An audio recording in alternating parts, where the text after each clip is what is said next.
Canberra. Josh, good morning to you. Your mother is a Holocaust survivor. Your reaction to Senator Anting's speech?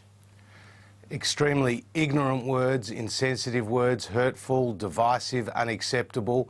Fraser Anting should not only retract his comments last night, but he should also immediately go and visit a Holocaust museum, Karl, and hear firsthand from survivors how raw the pain is, and hear about and see the destruction, the devastation caused by the Nazi killing machine. You see, 10 million people lost their lives to the Nazis, 6 million of whom were Jews, 1.5 million were children, and Fraser Anting's a father, and he just can't utter those words in the Parliament without understanding the consequences and the ramifications. He's drawing a weird and strange line to Muslim migration as well. Your thoughts on that?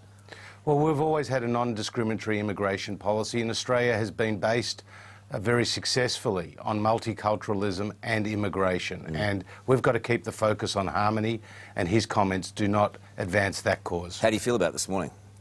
I think it's totally unacceptable for an Australian Member of Parliament, let alone any Australian, to utter those words, and he should retract them, and he should go and see firsthand what it's like with what happened during the Holocaust, and go and visit a Holocaust museum. OK, on that, Josh, thank you. Let's move on. And the Prime Minister has secured a major victory on his energy policy with the Coalition Party Room backing the National Energy Guarantee. You've done a whole pile of work on this policy, but let's face it, you've got Buckleys of getting it up.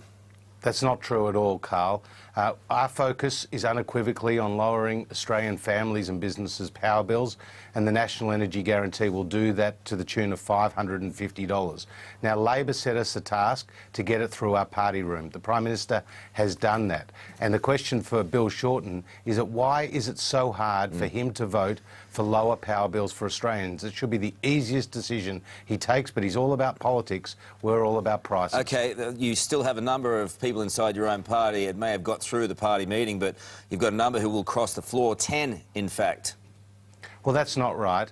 A number of colleagues did raise issues about prices in the party room, continue to talk to them, but I'm confident it has the support to get through the Parliament. The question is for the Labor Party and the Labor states. Will they listen to the experts? Will they back a policy that lowers people's power bills and increases the reliability of the system to stop any chance of blackout? You've seen the front page of The Australian. They've got 10 photos on that you might want to look at. I have seen that, and I know, having talked to those colleagues, that we can work through their issues and that we can deliver the National Energy Guarantee, which will make a difference to the decisions and the discussions around every Australian kitchen table and on every Australian factory floor. OK, let's move on to the states. There was a phone hookup with the states ministers yesterday. Anyone say yes? Well, the question that they said yes to was whether we could release for comment the state legislation, which goes out now for a period of 4 weeks. We're moving forward with this policy. That was an important decision. The states need to get on board. Victoria's been dragging their feet, Karl, because they've got an election. OK, and just on that really quickly, because I know you need to go, Victoria won't make a decision until after the election. The Premier, Daniel Andrews, if anything, looks like he's moving further to the left in terms of platforms. It's just not going to happen for you.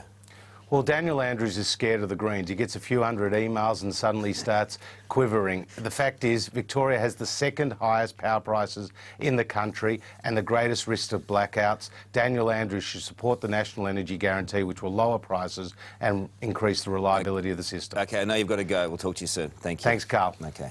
Lara.